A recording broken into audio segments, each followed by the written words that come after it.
Hello అండి అందరికీ welcome back to my channel.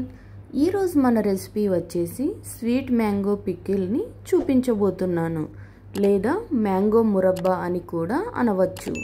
పుల్ల పుల్లగా తీయగా చాలా రుచిగా ఉంటుంది. చాలా సింపుల్గా రుచిగా చేసుకోవచ్చు.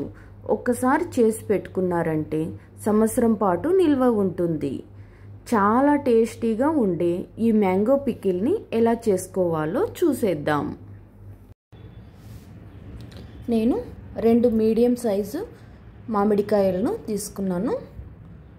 వీటిని చెక్కు తీసేసుకొని సన్నగా తురుము పెట్టుకోవాలి. చూడండి, ఇలా సన్నగా తురుముకొని పెట్టుకోవాలి. ఇప్పుడు 1 కప్పు తీసుకుందాము. 1 కప్పు తీసుకొని కొలుచుకొని వేసుకోవాలి. చూడండి, ఇలా 1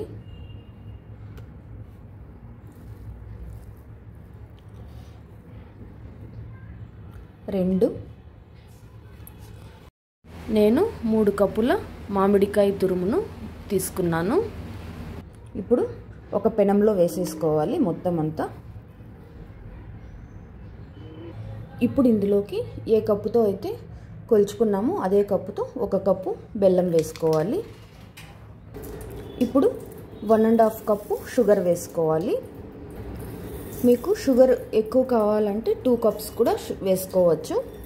మరి స్వీట్ ఎక్కువ అయిపోతుంది, అందుకని నేను బెల్లము షుగరు 2 తీసుకొని 2.5 కప్పు యూస్ చేస్తున్నాను. ఇప్పుడు ఒకసారి బాగా మిక్స్ చేసుకోవాలి. ఇలా మిక్స్ చేసుకున్నాక స్టవ్ ఆన్ చేసుకొని స్టవ్ మీద పెట్టేసుకొని కుక్ చేసుకోవాలి. షుగరు బెల్లం మొత్తం బాగా మెల్ట్ అయ్యేంత వరకు కొంచెం మీడియం టు హై ఫ్లేమ్లో పెట్టేసుకోండి. కలుపుతూ ఉండాలి. చూడండి, కుక్ అవుతుంది కదా. ఇప్పుడు దీన్ని ఒకసారి మిక్స్ చేసుకొని ఒక 5 మినిట్స్ లో టు మీడియం ఫ్లేమ్లో పెట్టేసుకొని కుక్ చేసుకోవాలి. చూడండి, షుగరు బెల్లము 2 కూడా బాగా మెల్ట్ అయిపోయాయి. ఇప్పుడు ఇది పల్చగా కూడా వచ్చేసింది. దగ్గరకు వచ్చేంత వరకు కుక్ చేసుకోవాలి. చూడండి, 5 మినిట్స్ తర్వాత ఇప్పుడు ఇందులోకి 1/2 టీ స్పూన్ జీలకర్ర పొడి, 1/2 టీ స్పూన్ బ్లాక్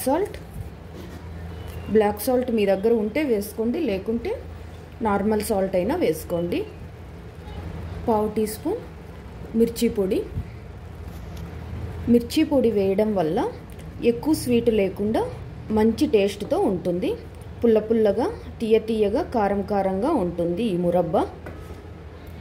అందుకోసమని మీకు కావాలంటే మిర్చి పొడి వేసుకోవచ్చు, లేకుంటే మీరు మొత్తం స్వీట్గా అయినా చేసుకోవచ్చు.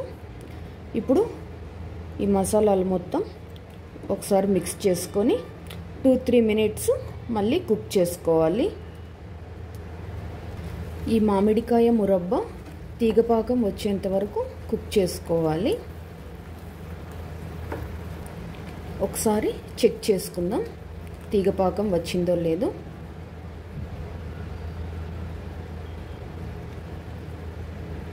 చూడండి, ఇలా తీగపాకం రావాలి. చూడండి, వస్తుంది కదా. ఇప్పుడు మనకు కరెక్ట్గా సరిపోతుంది.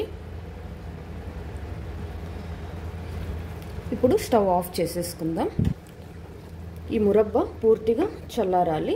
చల్లారిన తర్వాత ఒక గాజు సీసాలోకి వేసుకొని స్టోర్ చేసుకుంటే 6 మంత్స్ దాకా స్టోర్ చేసుకోవచ్చు. ఇప్పుడు ఇది పూర్తిగా చల్లారనిద్దాం.